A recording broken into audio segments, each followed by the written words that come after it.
Yun guys, so napabili ako ng bagong rear shock ng aking M3 RCB A2 series. Size niya is 295mm. So hindi ko sure kung 300 or 310mm ata yung stock ng rear shock ng M3. So mas mababa lang tong nabili ko ng konti. So napabili ako guys kasi kailangan ko nang palitan yung rear shock ko dahil 2 buwan na rin ata siyang nagtatagas. And napapansin ko na lumalambot na rin yung suspension niya. Lumalambot na rin yung play ng kanyang shocks. So ito, papakita ko sa inyo kung paano palitan yung rear shock ng Neo i125. So actually dalawang klase yung pwede mong gawin para para mapalitan yung rear shock. Yung una is yung baklasin mo lahat ng fairings sa likod para lumitaw yung tornilyo ng rear shock. And then yung isa naman is baklasin lang yung ibang part na fairings para ma-move forward natin yung yung fuel tank, which is para sa akin mas madali yun.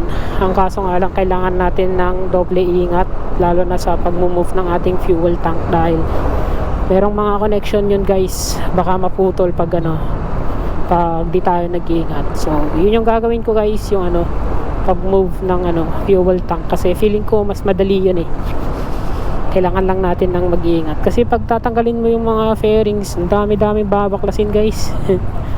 Medyo komplikado, kaya yung na lang yung babaklasin ko, yung mas madali pero kailangan mas mag-iingat.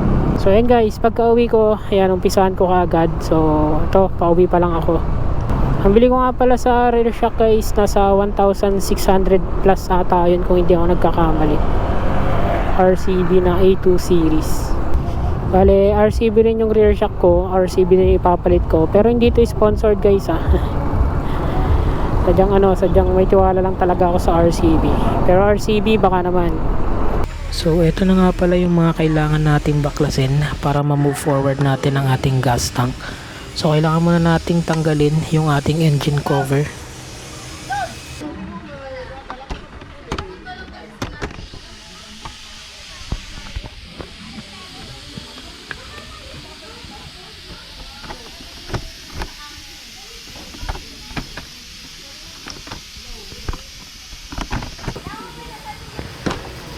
So ayan, after natin matanggal ang ating engine cover, tatanggalin naman natin yung tornilyo ng ating compartment.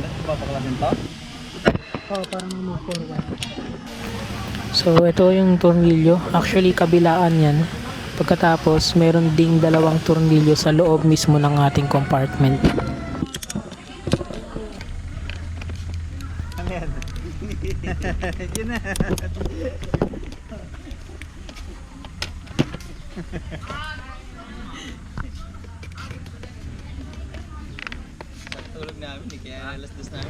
So ayan, natanggal na natin yung mga tornilyo ng ating upuan at compartment. So pwede na nating i-move forward. Then afterwards, tatanggalin din natin yung connection ng ating grabber. So ito yung dahilan kung bakit kailangan nating i-move ang ating compartment, dahil nasa ilalim nito ay yung tornilyo naman ng ating fuel tank. So ayan, after natin matanggal ang connection ng ating gas tank, pwede na natin itong i-move forward. Pero dahan-dahan guys, dahil nasa ilalim nito yung mga connection ng ating fuel tank. So baka maputol yan, kaya ingat-ingat sa paggalaw ng ating gas tank. So dito, makikita na natin ang tornilyo ng ating rear shock.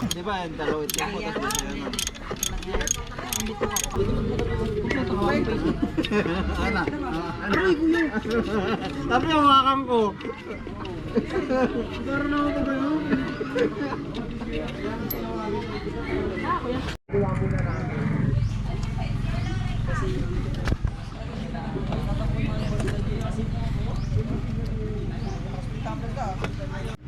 So ayun, natanggal na natin ang tornilyo ng ating rear shock. So 2 lang yung tornilyo nito guys, isa sa taas at isa sa baba.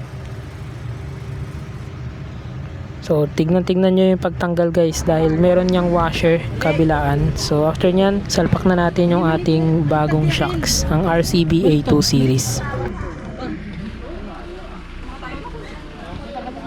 So So ayan, malapit ko nang matapos ang pag-install ng aking rear shock. Ikakabit ko na lang ang mga tornilyo. So ako lang mag-isang gumagawa nito guys, at isang kamay ko is meron pang hawak na camera. Kayo rin, kung gusto nyo rin na mag-DIY, kayang-kaya nyo rin yan guys. Pero kung wala talaga, hindi nyo talaga kayang gawin na mag-isa, much better kung ipagawa nyo na lang sa mga mekaniko. So ayan, huwag kalilimutan sa taas na bago natin ikabit is meron yan washer, kabilaan dapat yan guys.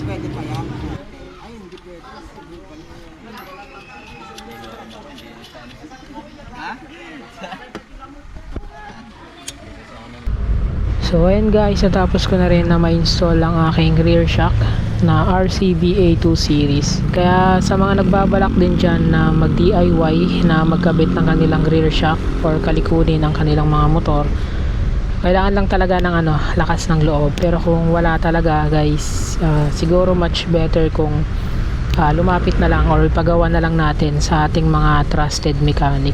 Dahil mahirap na magpagawa sa kung saan-saan lang, dahil maraming mekaniko, hindi lahat guys, pero marami talaga na mga motor shop ang peperahan ka lang. So mahal sila maningil pagdating sa pyesa at pagdating sa labor. So ayan din kasi yung isa sa iniiwasan ko kung bakit mas gusto ko na lang na mag DIY sa ganitong mga basic parts, is para makaiwas sa mga ganyang klaseng mga mekaniko. And meron din kasi akong vacant time, mga libreng oras na para makapag DIY at para kalikutin yung aking motor. So sa mga busy dyan na yun, siguro much better talaga na magpagawa tayo sa ating mga trusted mechanic.